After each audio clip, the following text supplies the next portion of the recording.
Kom voor elkaar. Graeme, it's up to you. Thank you. Normally, in my presentations, I include some humour, and it's difficult because I'm not sure whether you can keep up. So I thought I might test these boys in the box over here and see how well they can communicate and see if you actually get the joke at the end of it. So some of my jokes are a little bit dicey, so don't get offended, but here's a joke.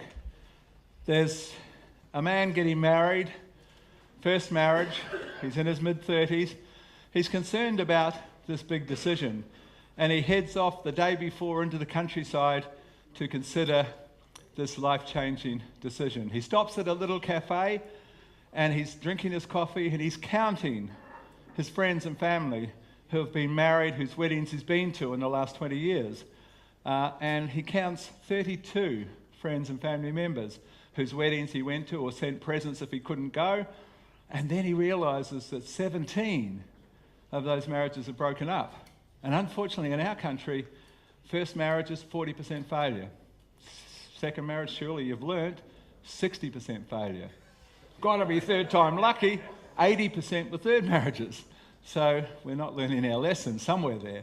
Anyway, he's thinking those thoughts, and there's an elderly couple at the end of this deserted cafe in their 80s, holding hands and staring lovingly into each other's eyes. And he thinks, the universe has given me a message here, because here's people who have kept their love for all of those years. And then he hears the conversation, because they're hard of hearing and they're talking loudly, and he hears their conversation. And the woman says to the man, do you realise where we are here at the moment, darling? And she said, yes, of course I do. This is the place. Almost 60 years ago, we had just been married, and in those days you didn't have sex before marriage. And we were heading back to the honeymoon hotel, and we were overcome with desire for each other, and we remembered at this cafe, behind this cafe, is a little tree-enclosed private area that some of the locals come to from time to time. So we parked the car, and we went out into the moonlight, and we made love for the first time. And they giggled at that memory. And then a sparkle came into the old gentleman's eyes, and he said, do you think you're still up to it? And she said, yes, I think I am. And so they disappeared in the broad daylight out to this private area. Now this boy was sitting there thinking, I've never heard anything like this, but maybe I'm supposed to learn something. Maybe if I just checked it out. And so they'd been there for a few minutes before he got there. There's a little vine-enclosed archway to get into this area. He pulled apart the vine, put his head round. The sight that greeted his eyes shocked him to the core. The lady had pulled her skirt down. She was bracing herself on a fence. The gentleman had his trousers, his pants pulled down, and they were involved in the most energetic lovemaking he had ever seen or even thought was possible. There was screaming and bucking and thrusting and bucking and screaming, and he thought, this will be over in 1 minute, 5 minutes, 15 minutes, 30 minutes, 45 minutes, and 1 hour later he walked back in to drink the dregs of his coffee, thinking, oh my God, if this is the secret, I'm finished. I can last 5 minutes sober, 10 minutes drunk. And then the old couple walked back in, looking pretty dishevelled. And the old man went to the toilet, and he thought, I'm going to go out and ask him. He might punch me in the mouth when he knows I watched him, but I'm going to tell him why, and maybe he'll share his secret. So the gentleman's standing at the urinal, and he walks out and explains, can you tell me the secret? And the old boy said, come here, sonny. And he leaned forward thinking maybe he was going to get punched. And the old boy said, 60 years ago, that bloody fence weren't electric.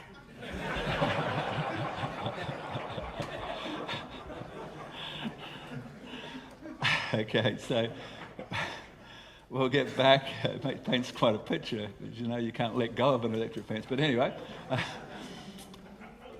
we'll continue, and we're talking about nitrogen management and how you don't want to underdo nitrogen, but how can you, the new mantra becomes, how low can I go?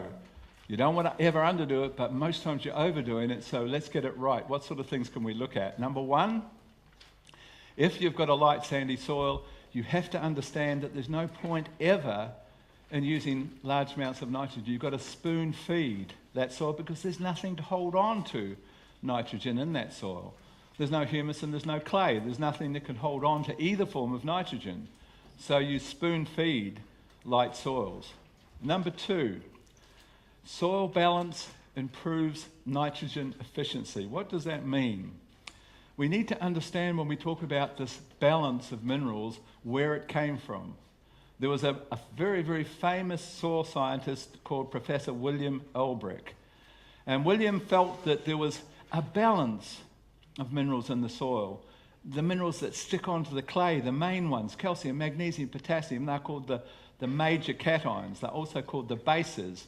And he felt that there was how saturated they were on the clay, what percentage of each of them, calcium, magnesium, potassium, sodium, on the clay, that's called base saturation. He felt there was an ideal balance, so he set about proving that. He took some soil, and he took the clay and he spun it, and he shook all the minerals stuck onto the clay off the clay. And he's left with a naked colloid, no minerals. And then he adds things back on little trial plots. Thousands upon thousands of trial plots, one of the biggest pieces of research in soil ever conducted, 15 years, adding back 20% calcium, 30% magnesium, 10% potassium, 5% whatever, sodium, whatever. There are hundreds, there are thousands, there are tens of thousands of combinations between 1 and 100% of 5 minerals, calcium, magnesium, potassium, sodium, and the non-nutrient mineral called hydrogen, because we need a little bit of hydrogen in our soils to create a pH of 6.4, because hydrogen has no nutritional value. Hydrogen is what the plant spits out when it takes calcium or magnesium. To balance itself, it spits out another cation, and that cation is hydrogen. And hydrogen sticks on the clay where the plant took the calcium. And as you get more hydrogen, as you take more food out of that pantry, the soil gets more and more acidic. An acid soil means that you've got an empty pantry. It means you've got your clay is covered in hydrogen, which has no food value, because you've used up your calcium, magnesium, potassium, 1, 2, or all 3 of them. And that's what an acid soil is. It's an empty fuel tank. There is nothing for the plant to take because it's all a non-nutrient mineral called hydrogen. That's why we must do our soil tests, and we must have a soil test that has base saturation, because it's not just having those minerals, it's about the percentage of them. And what Professor Elbrick discovered after 15 years, he said, yes, I found it. He found that the most productive soil should have 68% calcium stuck on that clay, on the base saturation table on your soil test, if you've got a good soil test. 68% calcium, 12% magnesium. Most of you have got 5% magnesium. That's why you're so short of magnesium. 12% magnesium, 68% calcium, 3 to 5% potassium, 3% if you're growing grass, 5% if you're growing blueberries or tree crops, and less than 1.5% sodium, always less than 1.5%, and 10% hydrogen, the non-nutrient element that gives you a little bit of acidity. Neutral is 7, a little bit of hydrogen makes 7, 6.4. 6.4 is where everything happens best. So you want a little bit of hydrogen. That's the perfect balance. So, what happened to Elbrick? He published hundreds of papers. His ideas spread to 32 states out of 50. His ideas were being spread across the world as people realised how good you could do if you could balance up your soils. And then there was a fertiliser convention. And the fertiliser salesmen were together at this big site in Texas, and when they had a few beers at the end of the day, they started talking. And very soon they realised that in every state where people were practicing soil balancing, they were using half as much nitrogen. And they said, we can't let this go on. This bloke's going to ruin us. We have to put a stop to it. So they pooled their resources and they took a little package of $2 million to the University of Missouri, where Elbrick was professor of soil science, and they said, look, we'd like to donate this. $2 million doesn't seem like much now, but it was $20 million in 1957, equivalent. $2 million to the university, we'd like to donate this, but unfortunately, if we give you this as a gift, we need you to discredit Elbrick. We need you to pull his papers and discredit his work. The university said, Elbrick, $2 million, Elbrick, $2 million, and they they went with the 2 million. And Albrecht finished his days in a little office out back, and they pulled his papers. And if it hadn't been for a very important person in this field called Charles Walters, who is the editor of Acres USA, a very famous sustainable newspaper in the US, and the author of many, many important books on this subject, Charles went and interviewed Albrecht, and he collected his paper, and he published the Albrecht papers in 3 volumes, and Neil Kinsey, the very famous agronomist, carried on Albrecht's work and became one of the most successful agronomists using mineral balances that the world has ever seen. And Albrecht's work continued. But understand that's the story. To reduce nitrogen, particularly in a heavy clay soil, you have to earn the right to reduce it, because if you have high magnesium in the soil, you actually need more nitrogen to get the same result. So if you want to reduce nitrogen, you've got to get rid of some of the magnesium, improve your Cal-Mag ratio for that to work. Why is it that a high magnesium soil means much more nitrogen to get the same yield? Well, magnesium as a mineral antagonizes, negatively affects the uptake of nitrogen, number one. Number two, the organisms that fix nitrogen from the atmosphere need oxygen. And magnesium closes up the soil, so there isn't much oxygen. So they can't work. Then the recycling mineral, the organisms that recycle from your crop residue, and the organisms that eat bacteria and spit out the waste, they like friable soils, so they stop working. Particularly nematodes hate tight soils, beneficial nematodes, that constantly spit out all the nitrogen from the bacteria. So there's no nitrogen recycling and there's no nitrogen fixation, and magnesium shuts down nitrogen, so you can't drop nitrogen or you just won't get any yield. So if you want to reduce nitrogen, you've got to improve your calcium to magnesium ratio and get some oxygen in that soil beforehand. You need to earn the right to reduce nitrogen.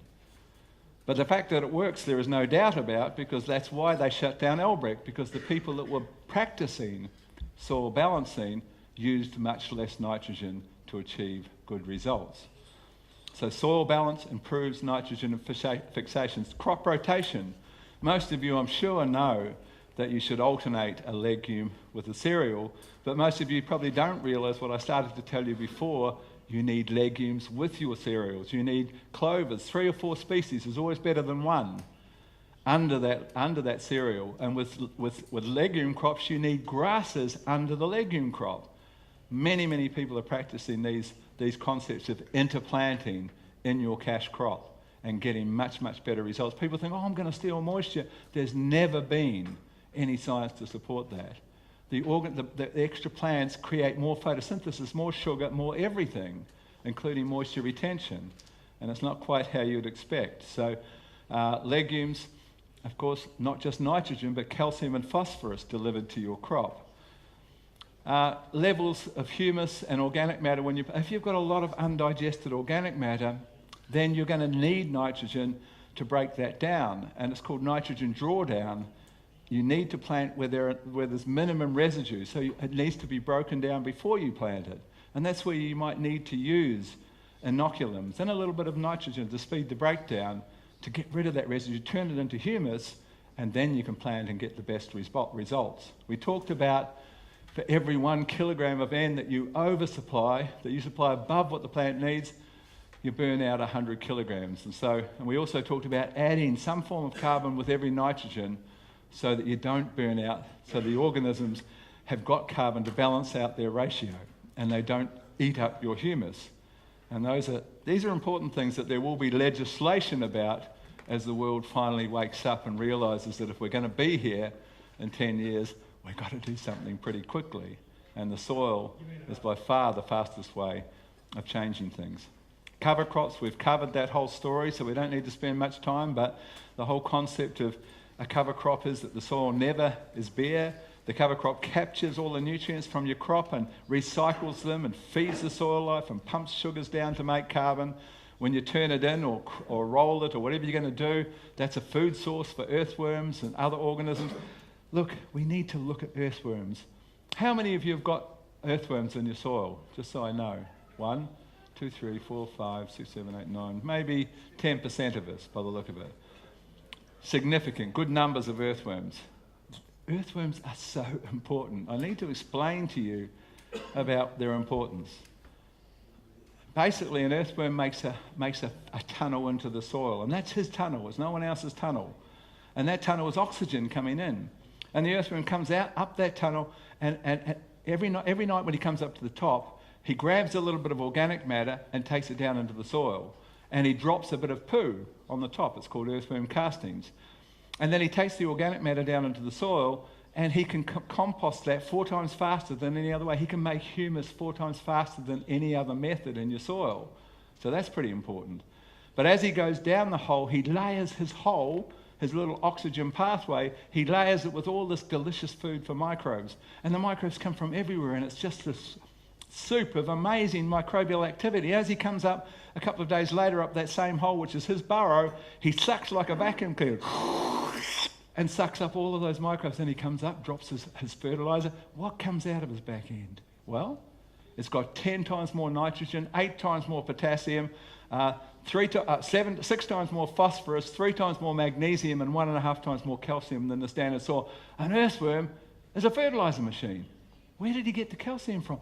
He's got a little calcareous gland on his front. He spits calcium carbonate onto all the food. You've got a lime works and a fertilizer factory. And if you could achieve the holy grail of biological agriculture, which is 25 earthworms per shovelful average any time of the year, and we've got a lot of growers that have got there, those earthworms produce 300 tons of castings, that fertilizer, and that humus every year. Now, if you buy earthworm compost, in our country it's $200 a tonne.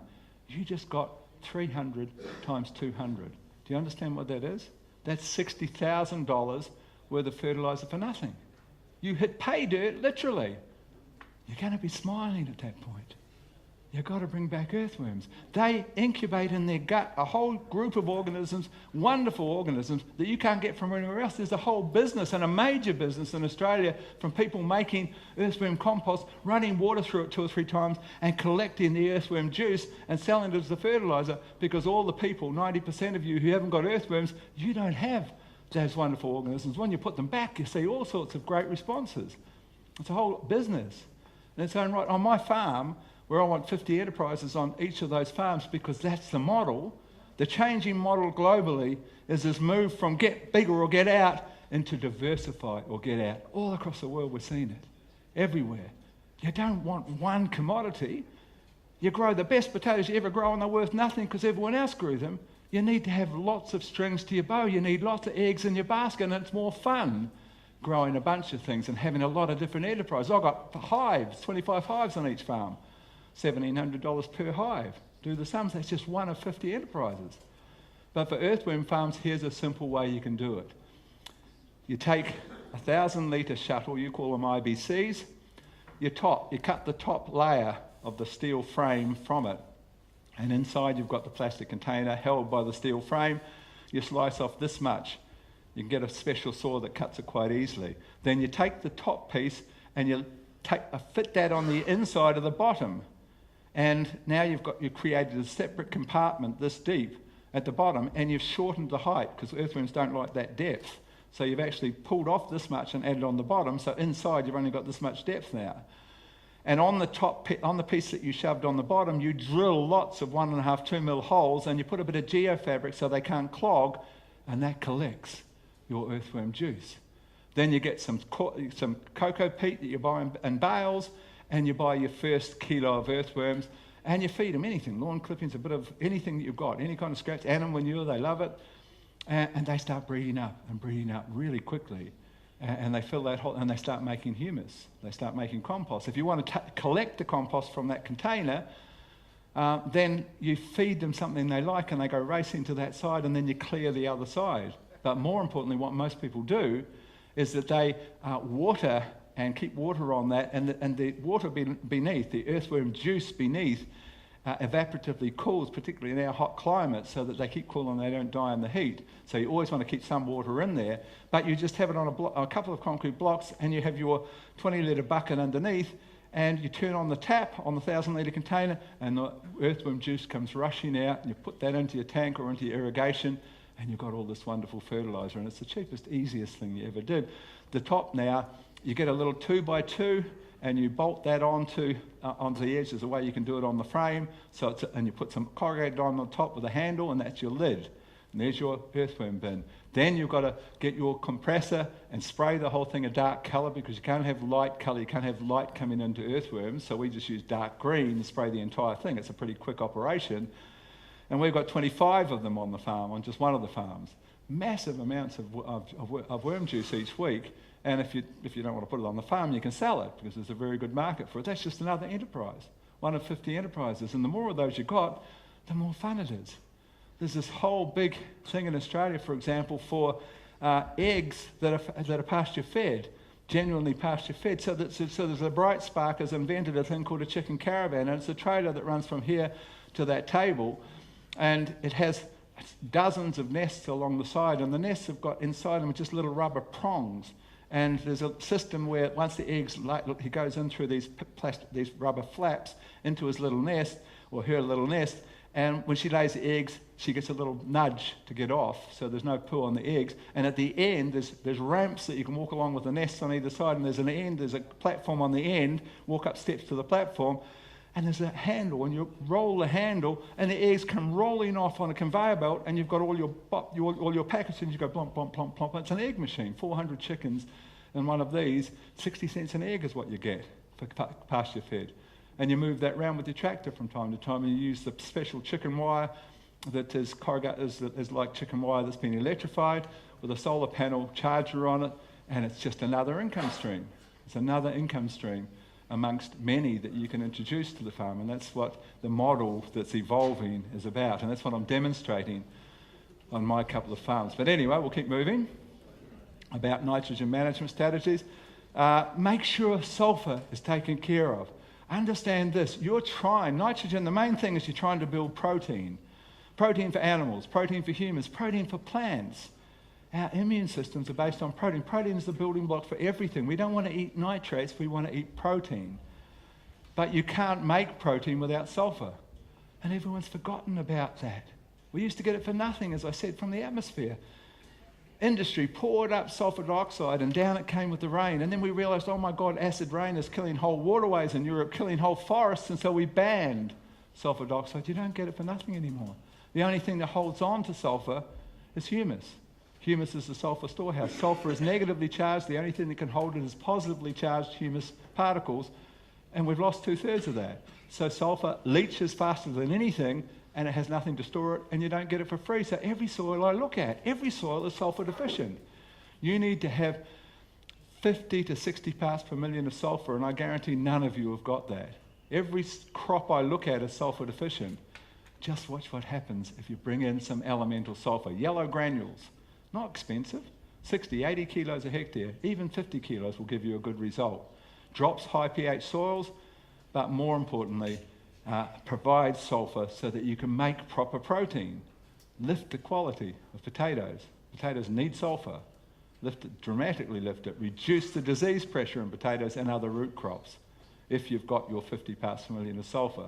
So you've got to do sulfur. Sulfur and nitrogen are perfect partners to make protein, which determines your profitability.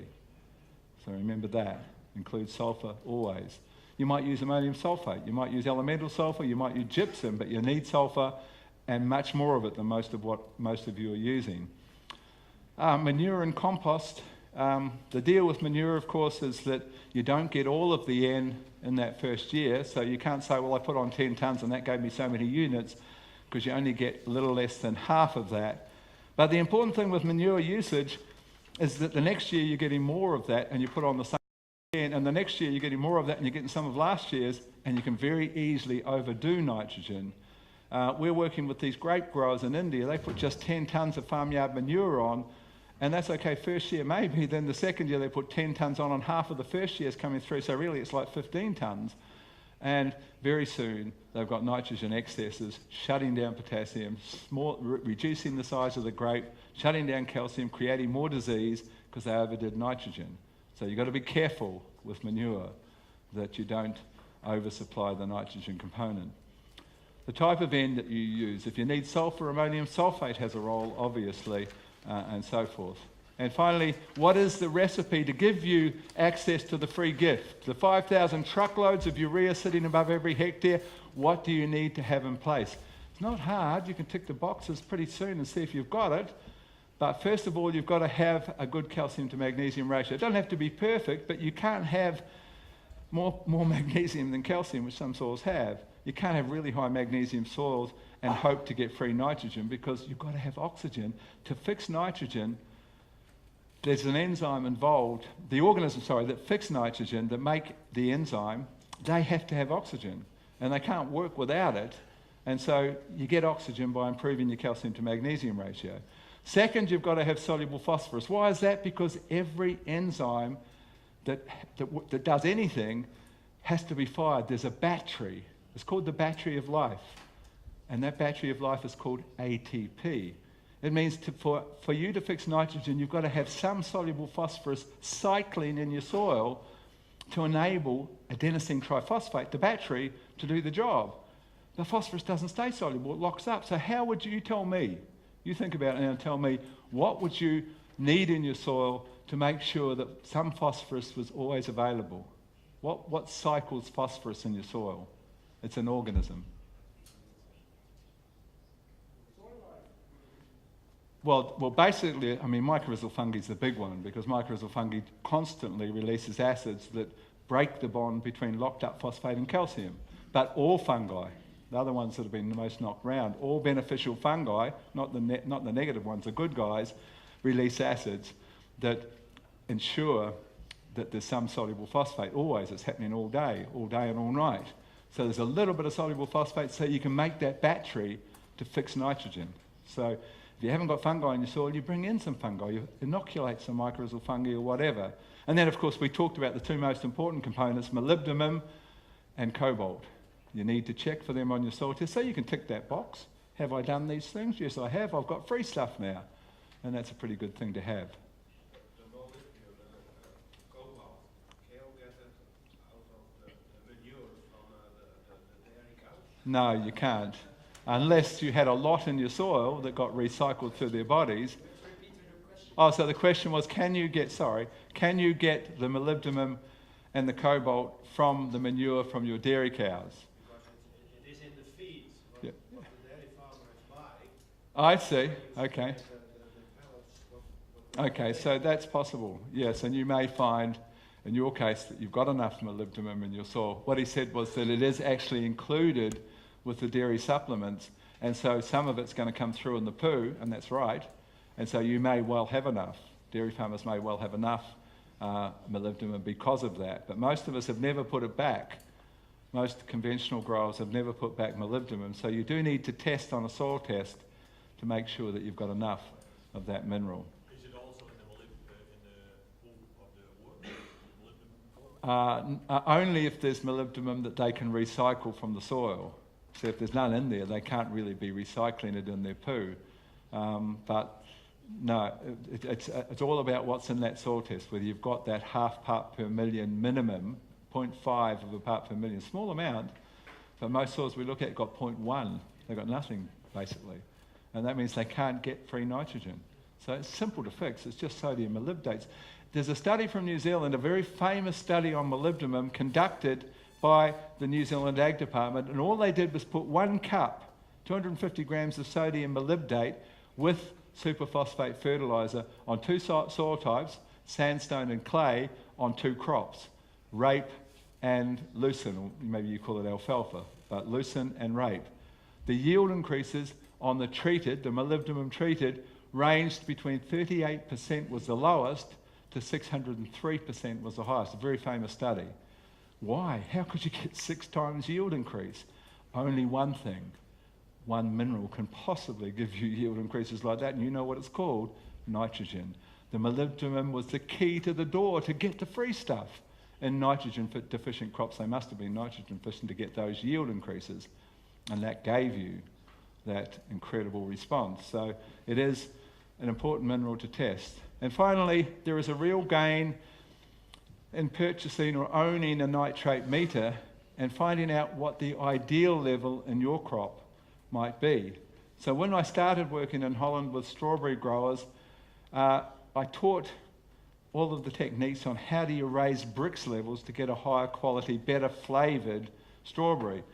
And the Brix levels were only 4 in many of the crops that I checked, and they need to be above 12. Now, with root crops, you need to be above 8. And with all other crops, you need to be above 12. So if it's a potato, you need to be above 8 degrees Brix as a guideline. And all other crops, it's 12. All root crops, sugar beet, potatoes, above 8 is what you're seeking on a refractometer. So they only had 4. So I taught in my first course with translators. Actually, at the end of my first course, there was an older gentleman translating, and at the end of the first day, he walked out of the translating booth and said, "I retired, I will never translate again." Not that I talk fast or anything. So what we found, so the next year I come back and the agronomy team say to me, "Well, we did the things you said to lift Brix and we're up to 7 and 8 instead of 4, but we can't get 12. Why is it not working?" And I said, "Show me your leaf tests." And they said, "Leaf tests?" No one was doing leaf tests at that point on strawberries. And so there were plenty of labs you could do that. We did that and we found out there was too much nitrogen. Every crop, too much nitrogen. And you can't lift Brix levels with too much nitrogen because nitrogen goes in with water and dilutes everything. So you're measuring nutrient density, which always falls when it's diluted.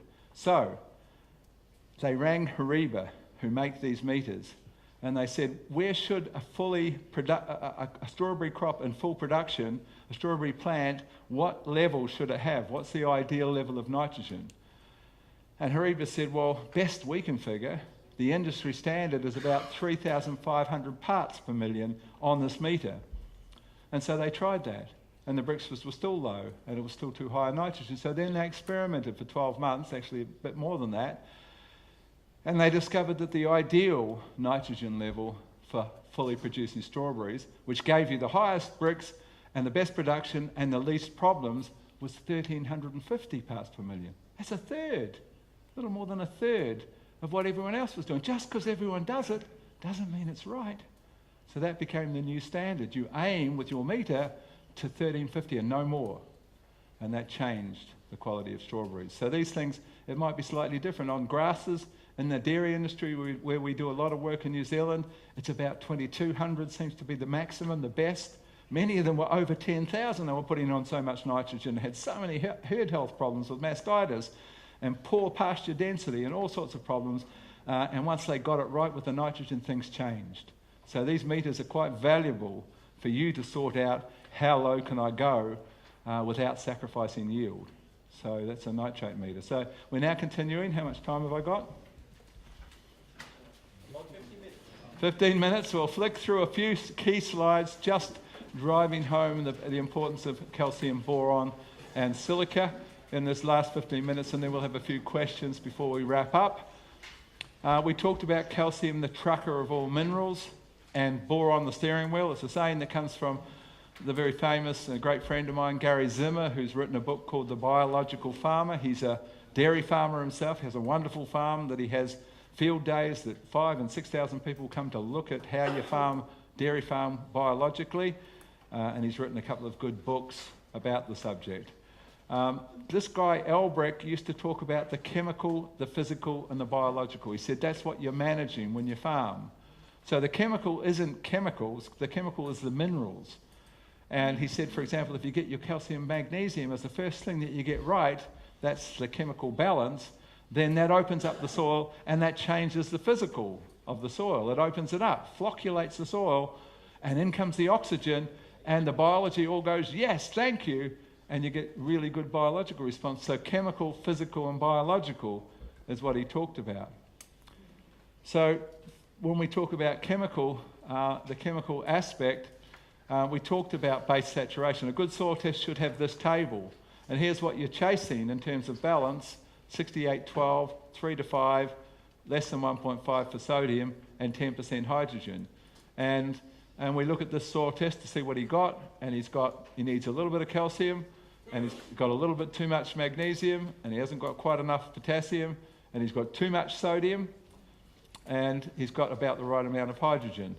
Other bases is just the trace minerals. They are spark plugs, you don't need a lot of them, so altogether they only account for 5% of the cations stuck on the clay colloid in this balanced model. So you might say, well, how do we improve this? What would we do? The interesting thing is for every 1% calcium that you add here, you remove 1% potassium. So if we correct this, we actually magnesium. Calcium displaces, pushes magnesium off the clay where it's stuck. Only calcium and magnesium do that.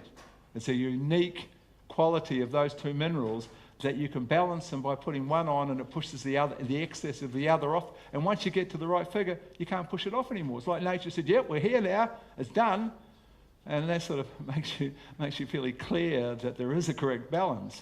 So in this instance, for every 1% of calcium we're going to lose, and we need about 6.5, and we put 6.5 on here, which you look at in terms of parts per million on the other half of the test, and it tells you how many parts per million that you need to put on of calcium. But once you've done that, you displace about 6.5, and you come back to 12. So it's an easy one to balance this one. But this one here is a bit more of a problem because you never, ever want this to happen. You never want to see more sodium than potassium on base saturation. And here's why. Plants have evolved so that when they need some potassium, they can somehow look at the colloid, which has got all the minerals stuck on it, the clay, and they know potassium and sodium look almost identical. But they know that always in nature there's more potassium than sodium, always, until we messed it up. Until we pulled out all the trees and lifted up the salt and started using salt fertilizers and saline water, it was always potassium. So the plant says, if there's more potassium and I need potassium, I'll take the one there's most of. And that's what it's always done since the start of time.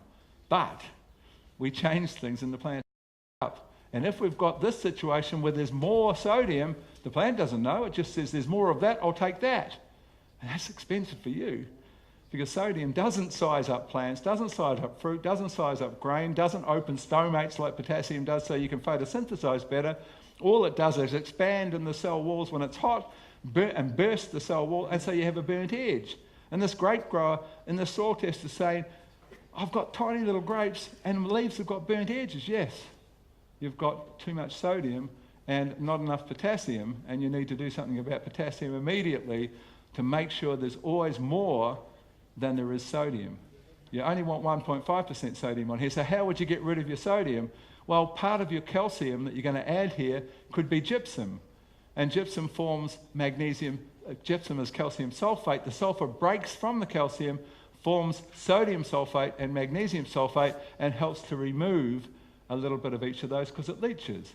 And that's why you use gypsum. And in potatoes, it's essential because gypsum's got sulfur as well that potatoes love.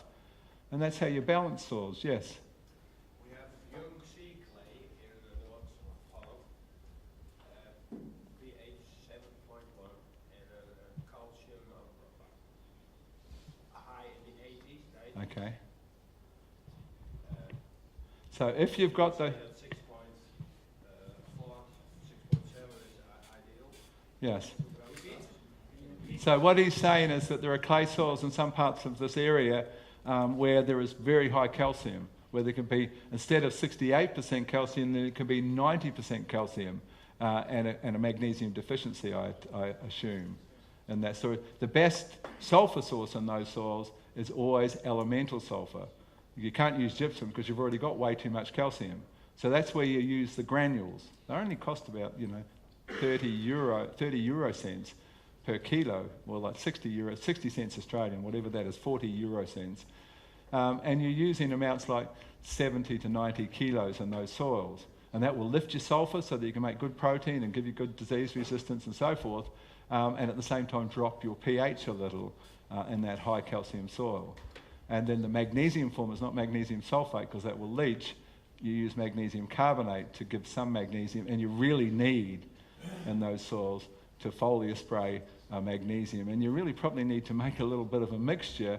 If you look at what calcium affects when it's at high levels, it actually affects 7 minerals. And the very, very best fertilizer for high calcium soils is that you just make a little mix of the 7 minerals. You can look at something called Mulder's charts and see the exact 7 minerals that calcium shuts down. In fact, I'll show you in a moment. But if you know that the 7 minerals affected by that very high calcium, then you foliar spray those 7 minerals in one spray. Magnesium's one of them, zinc's another. And so they're in there, and you just mix a bit of fulvic acid with those minerals in sulfate form, and you foliar spray that, and everything that's missing is there, and up you come. And that's the trick in a high calcium soil. You bypass the soil, and you foliar spray the 7 things that calcium shuts down all at once. You can make your own liquid fertilizer, put some fulvic acid with it so it goes in better and works better, and really, really good thing. Okay, so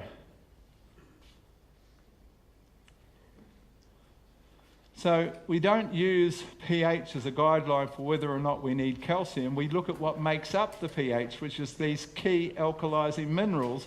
And in this soil, we've got a good pH. We've got a little bit higher, 7. And you could think, oh, well, there's plenty of calcium. There's no problems. But what makes up the pH, if we look down here at the alkalizing minerals, we see that what makes up that high pH is sodium, and way, way too much of it. 20%, you only need 1.5%. And there's 20.78%. That's what's driving our pH. We actually need calcium. We've got a little bit of magnesium we need, but it's the sodium that's causing the high pH, and we need to start trying to get rid of this sodium with perhaps some gypsum or whatever we can choose. So we'll keep moving with talking about calcium. We've talked about the calcium-magnesium ratio already. I'll just see what things we've missed. We've talked about cell strength and transferring things in and out of cells with calcium and how important it is. This is quite an important little trial by a woman called Professor Elaine Ingham. She put calcium in this pot. She put a lot of water, and this is just potting mix, sterilized pine bark potting mix. There's no clay to hold on to calcium, no clay at all. And so she puts in some calcium, some micronized oyster shell, really fine liquid, measures what comes out with a whole lot of water. All of it comes out because there's nothing to hold on to it. We know calcium's held by clay. It's got negative sites like Velcro that sticks onto positively charged calcium. There's no clay, so all the calcium goes through the pot. Then she puts a little bit of lawn clipping compost, bacterial-dominated compost, into the potting mix, pours through the same amount of calcium and the same amount of water, measures what comes out the bottom, 98%. A little bit was held on by the bacteria. Then she takes the creature most missing in most soils, some fungus. She takes a fungal-dominated compost. She can see the fungal hyphae in this green waste compost that's been made. She adds that into the potting mix. She adds the calcium. She pours the water on top. She measures what comes out. Nothing. 0 comes out the bottom. She blows it up on an electron microscope, and every fungi in his dog is holding on to a little piece of calcium for grim death. Now that tells us some things. It tells us how important is calcium, the most important of all minerals. They wouldn't let one little piece go past them. Every bit they grabbed. It tells us another thing. Calcium retention in the soil, calcium availability to the plant is not just clay. There's a biological link, and that link is fungi. Fungi hold on to and deliver calcium. They spit the calcium. When you put limestone onto a field, you need to know this. When you put limestone onto a field, there's 400 kilos of calcium, but only 5 kilograms is available. Over the next year, the other 395 will kick in. George Washington was called the father of American agriculture. Why? Because he realized the secret. If you take your limestone and you burn it, he set up lime kilns all over the American countryside. If you burn calcium, you create calcium oxide. You burn limestone, you create calcium oxide or calcium hydroxide when you put a bit of water with it. And that is now, the 400 kilos of calcium, now 150 kilos is immediately soluble.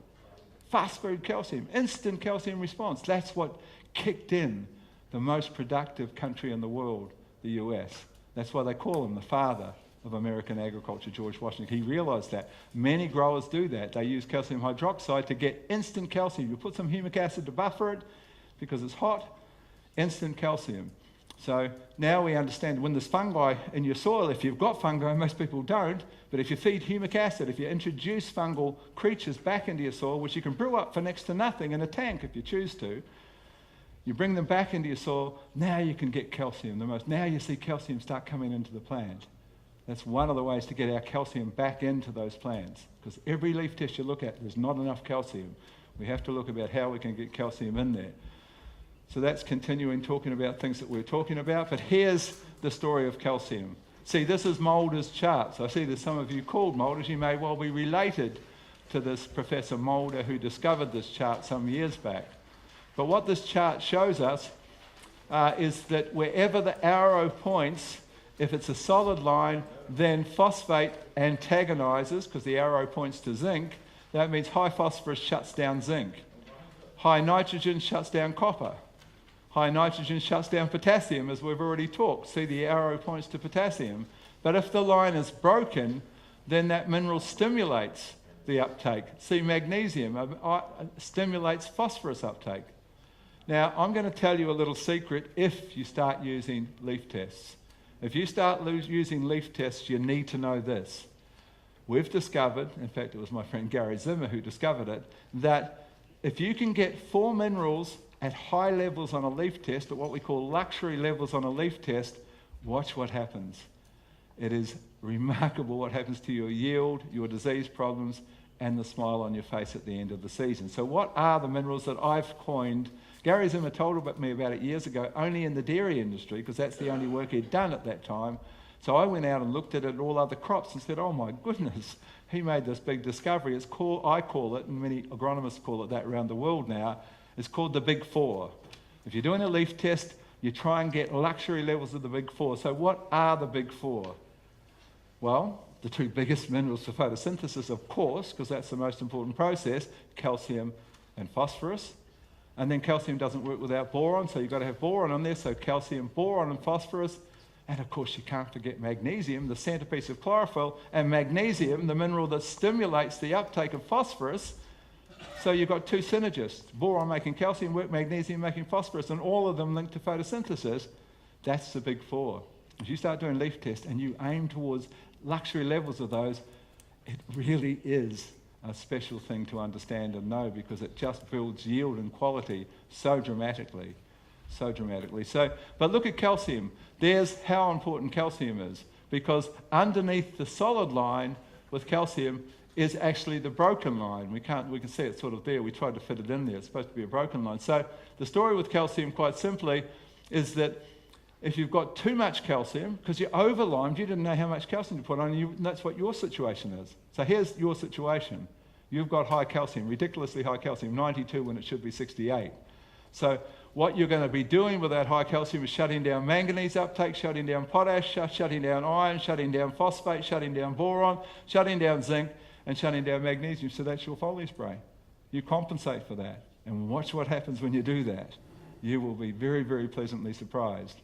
But if you haven't got enough calcium and you've forgotten about liming and your pH is 5.4 and it needs to be 6.4, then you can't uptake manganese very well, or potash, or iron, or phosphate, because you don't have the stimulant. Calcium's the stimulant of those, or it can be an antagonist. That's the only mineral that does that. That's why it's so important. First thing you do, fix your calcium, and watch what happens after that. Calcium's the first thing in every soil test that you look at. In fact, you might say, I don't feel like spending $30 a tonne on lime. It's the most important nutrient. Watch what happens when you fix it. We talked about all the things. Opens the soil, lets the most important nutrient in. It governs cell strength, all of these things. 7 minerals don't work without it. Fix your calcium is one of the most important messages in this course. Let's just see what other things we've got. We talked about all the things that it does. You get better post-harvest condition, better shelf life, cell wall strength. We talked about all those things. Here's an example of calcium, the trucker of all minerals. This is a tomato crop where all we did was add a liquid micronized lime through the leaf and through irrigation. And 4 days later, we tested the same plants in the field. And every mineral has increased. Of course, calcium increased because we put calcium on, but every other mineral has increased. Some of them have increased 3-fold. Manganese has increased 3-fold. We didn't put any manganese on. That's the trucker. That's calcium, what calcium does. That's why you've got to fix your calcium. And this is what a refractometer looks like. That's why it's so important. It's only €60 to buy one of these. Everyone needs one. So simple. How good a grower am I? What's my bricks level? What do I need to do to fix the bricks level and fix my bricks? Pretty simple. Squeeze a bit of juice, hold it up, and that's what you look at. And that's what you should be looking at. And that's what you shouldn't be looking at, because that sharp line that I talked about, that's a calcium deficiency. There's a calcium meter, most important mineral, and you can tell whether you've got enough of it. Never Do you want to see that? Of course, you've got a low Brix level. It's only 4 when it needs to be 12 or higher. And here's good calcium, and there's 12. And that's what it looks like when you've got good calcium. So it's a pretty simple, really low-tech, light refracts through dissolved solids and tells you what you got. But really, really valuable and really useful. So you know the symptoms of calcium deficiency. You'll see stunted roots. You'll see blossom end rot on tomatoes and capsicum. Cavity spot. You'll see blight sometimes on potatoes and so forth. So black heart and celery. Premature flower drop, poor seeds, much more susceptibility to rotten diseases because you've got a poor cell strength. So in comes the disease. And we talked about the different sources. The most available of all calcium is burnt lime or calcium hydroxide. Gypsum's 3 times more than lime, but lime has more calcium, of course. And lime, it takes a while to kick in that calcium. So the finer the lime, the better the response. The finer the lime, the better the response. There's quite a good lime here in England, and I suppose from the sugar beet industry, that is worth looking at, because it's actually a little bit of burnt lime in there. Yes? Even in Nederlands, hoe denkt u over de kalk in de vorm van schelpengrit of klei, of eierschalen? What's your opinion about the calcium from shells? Yes, very, very good calcium. Same deal with eggs. I mean, but with shells is even better because the shells have got some of the minerals from the ocean present in there as well. So it's a very nice mix, the kind of calcium you can make from crushed up seashells. Eggs is good. It's calcium carbonate. I mean, you can, for a home gardener, it's actually very easy to make soluble calcium from eggshells. It's probably not applicable, but, what you need to be doing from a personal perspective. Just out of interest, how many of you have got a vegetable garden? How many amongst you have got a vegetable garden? 1, 2, 3. Oh, yes, there's a few. It's probably about 25%. That's good. Vegetable garden is your most important wellness tool. There is nothing more important than a vegetable garden. A vegetable garden without the chemicals that you balance up and have good soil and you produce food with forgotten flavours, extended shelf life and a lot less chemical contamination for your children and for yourselves. And the main thing about vegetable gardens is that you can eat the food when it's You take corn, table corn, for example. 20 minutes after table corn's picked, it's lost 40% of its nutrition. This is what you do if you grow your own table corn. Boil your water, put some salt, walk out. Water's boiling before you walk out. Pull the corn off, drop it in for 9 minutes, pull it out, cover it in butter. Oh my God, you've never tasted corn like it. That's champagne food. That's incredible nutrition. Everyone. A snow pea, 1 day later, a snow pea's lost 50% of its vitamin C. There's a massive loss of food after it's picked. If you've got a vegetable garden, you pick it. You don't pick it and put it in the fridge for later. You eat it directly after you've picked it, and you've got the ultimate medical tool. You've got the best medicine. Everyone needs a vegetable garden. But back to the eggshells, if you've got a lot of eggshells, you crush them up in a coffee grinder, and the powder, you add vinegar to it, and it dissolves instantly. That's called calcium acetate. And that's a great form of calcium to put on your soil if you wanted to. That's just a little trick. Yes, got to wrap up? Yeah, I want to ask you to finish in a minute. Okay, so he's going to give me 1 minute. What can I talk about in 1 minute? Well, we talked about boron and how important it was, but it's also important for pollination, as we talked about, for pollen, for promoting flowering, and really important, this little thing, all of the things that we get if we've got boron deficiency, we won't go through all those because I've only got 1 minute, but bumpy fruit, all sorts of issues, and disease issues as well. You get dieback, you get deformed fruit and so forth, you get split carrots and split root vegetables. But this is the most important part about boron. The chloroplast is the sugar factory. And every night to translocate the sugars down to feed the soil organisms and the roots, a little trapdoor opens. And the trapdoor is controlled by boron. And if that trapdoor doesn't open, you know about it if you've got a refractometer, because you take your Brix level at 5 o'clock. That's when it'll be highest. That's when you'll feel best about yourself. 5 o'clock in the afternoon, you take Brix. And then, actually, from 4:30 is probably better. From 4:45, the plant opens its trapdoor and pumps half of its sugars down to the roots. So next morning, before there's been any photosynthesis, it'll always be quite a bit lower than the afternoon. But if you test it next morning and it's the same, you just discovered a boron deficiency. And you better do something fairly quick because the wheels fall off quite soon after that. If you stop feeding the workforce that's doing everything for you, problems begin shortly after. So this is a boron tool, a calcium, and a measure of total nutrient density in the plant. Very valuable for €60. Yes, where was the question? Oh, sorry, okay. So that's boron. I think that means we've got to... I'll just finish off one slide. The one thing we haven't covered is silica. And we now know that the other mineral that we want to give us disease control, particularly in potatoes and root crops, we need some silica in there. We can use potassium silicate. We can use a micronized diatomaceous earth, it's called, with 85% silica. It's our most popular product in this country. It's called Dialife. And you can add it with anything, and it's soluble silica that strengthens that cell wall and gives you, as long as you've got calcium as well, gives you that disease resistance. Very, very powerful tool that's been proven very, very popular in Holland. But on that note, I'll wrap up, and if we've got questions, we'll take questions. Thank you. Ja, we hebben al heel veel besproken vandaag. Bij mij zit het hoofd al aardig vol. Ik wil jullie nog even de gelegenheid geven, als er nou nog een vraag brandt, dat je zegt van, maar die wil ik graag nog even kunnen stellen. Als ik daar een antwoord op krijg, dan kan dat nu nog even. Joost die loopt even met een microfoon naar achteren. Ja, komt eraan. When you bring the cows into the pasture, Yes. You got a rotation system. When you want to fertilize with urea, with the Humic acid, yes. how much time you need in between the fertilizing and then you come again with the cows? It's a good question, and it's not long. Just overnight is sufficient, no more than a day. It's quite a quick uptake because of the humic acid increasing the uptake of the urea, so it's all in there very quickly.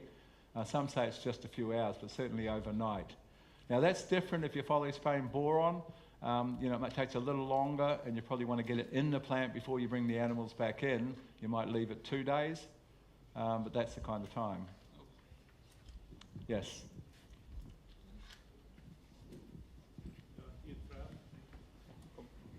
Oh, sorry, there's just one here first. Ja, ik stel hem even in het Nederlands.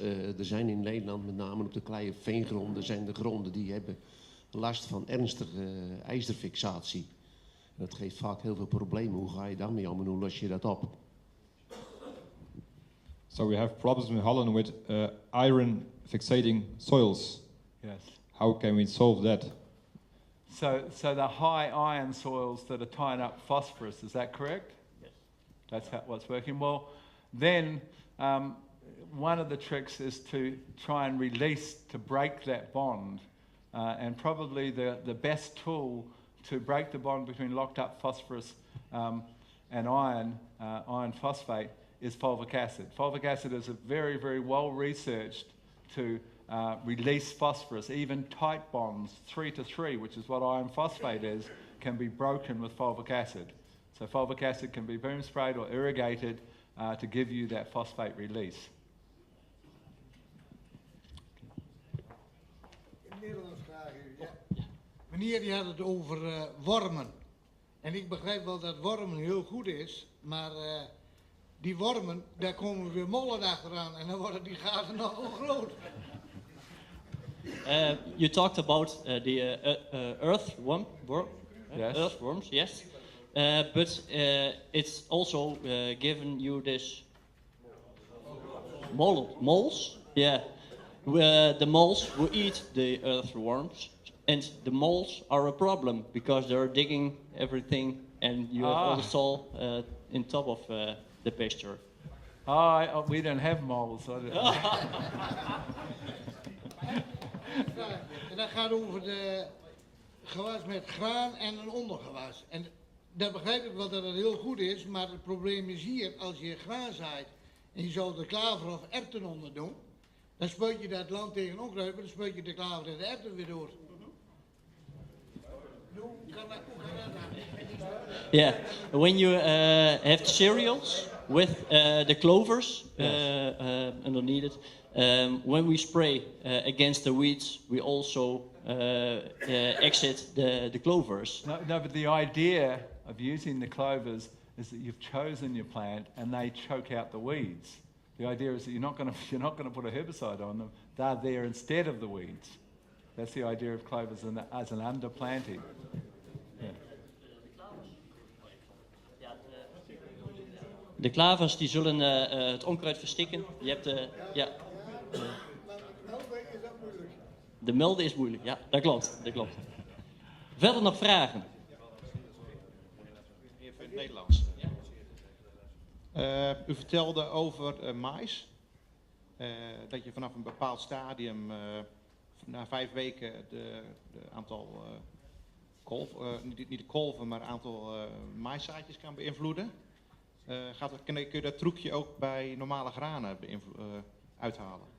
You talked about the corn. When we put some nitrogen on it before the fifth week. After spiking, yes. After spiking, yes. Yeah. We have more rows. Can we take this trick also with the cereals?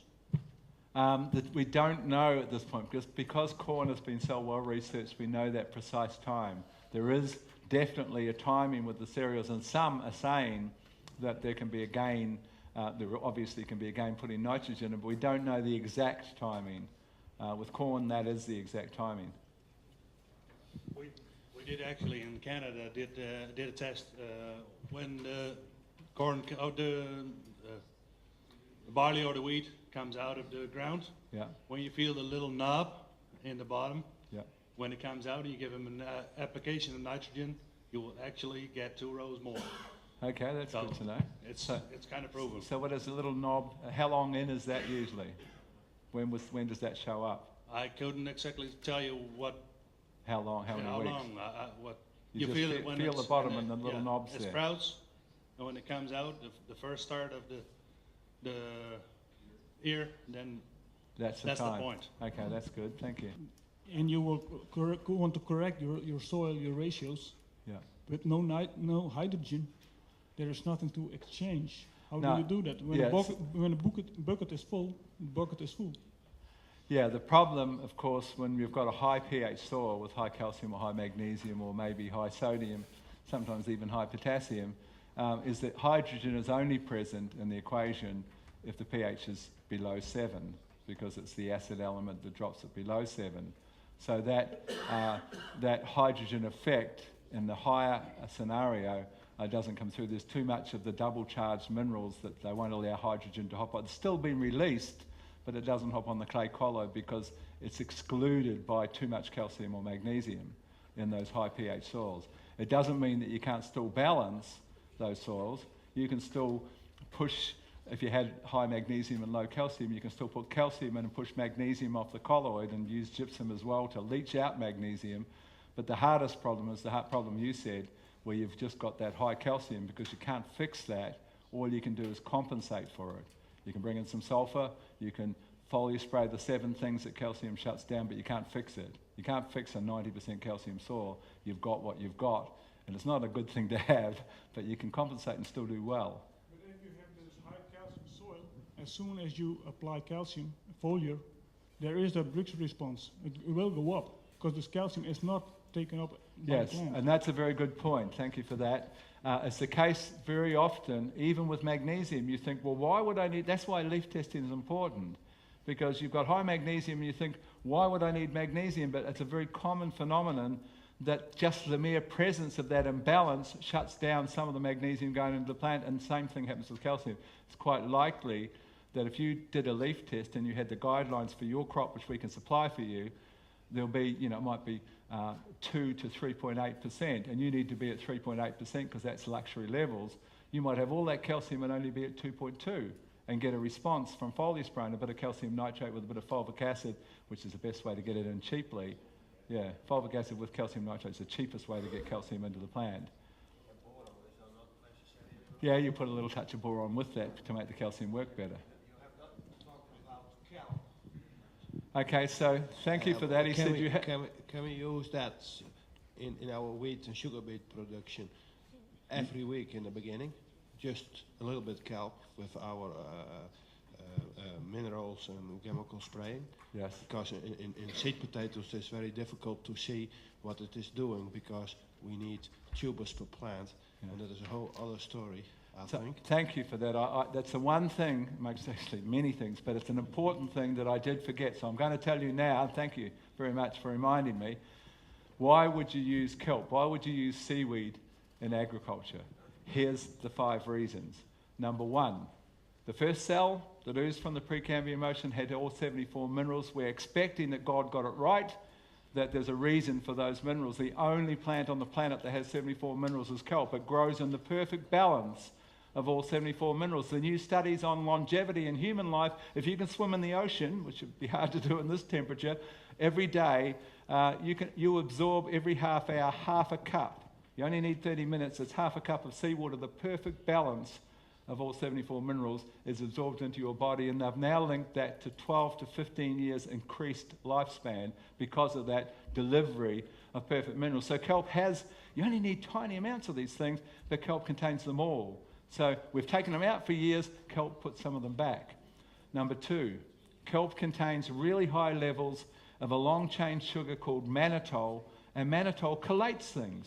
So all of the minerals in kelp are naturally collated, and anything you add to your seaweed or with your seaweed you increase the uptake because you collate. Collate means claw in Greek.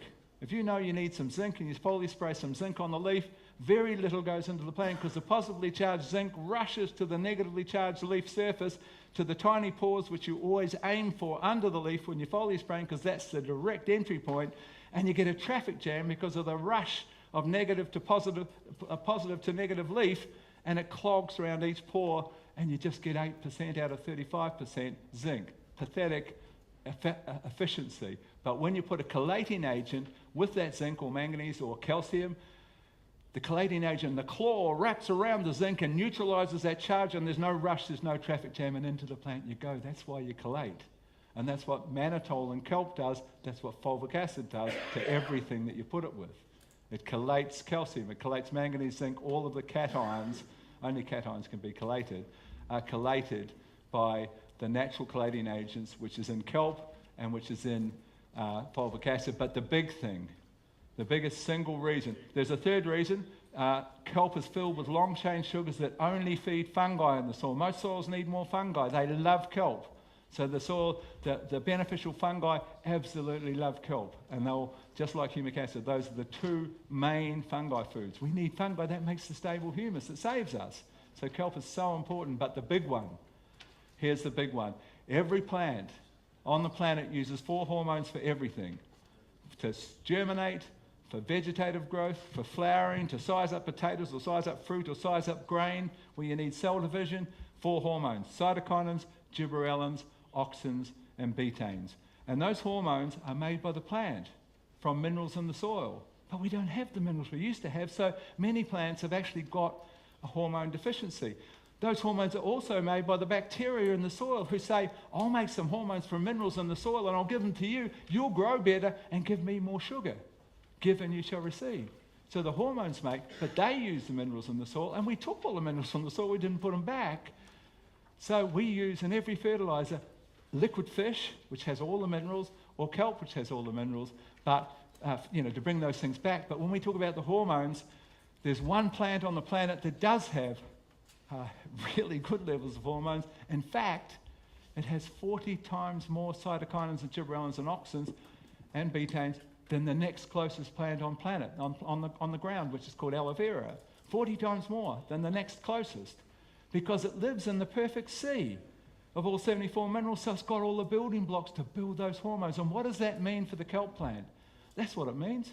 30 centimeters, that long. That's how much a kelp plant grows each day, the fastest growing plant on the planet. So when you take kelp, and we have a wonderful 3 kelp and 1 new finding, that if you mix 3 together, you get a much better result. Soluble powder, 1 gram per litre, you can use it on any crop, it's so cost effective. And you put that out there and watch what happens, and sometimes you just get, if the plant really needs that hormonal stimulation, you can have such a response. you'll see the greening response, for example, and then you'll see more flowers and more fruit percentages and better sizes and so forth. So kelp is a wonderful thing, and a wonderful thing to feed animals as well, because animals need those minerals. Animals actually also need iodine, and kelp is the highest known source of iodine. The reason that the Japanese don't have thyroid problems is because they eat kelp filled with iodine. And many of us have an underactive, sluggish thyroid because we don't have enough iodine. I mean, the thyroid hormones are called T1 and T2. That means T3 and T4, three molecules of iodine, or 4 molecules. It's the most important mineral. And the major source, the only source almost of it, is kelp. So a lot of people feed kelp to their livestock, just kelp that's been ground up off the beach. It's not the specialised fertiliser kelp, the soluble powder.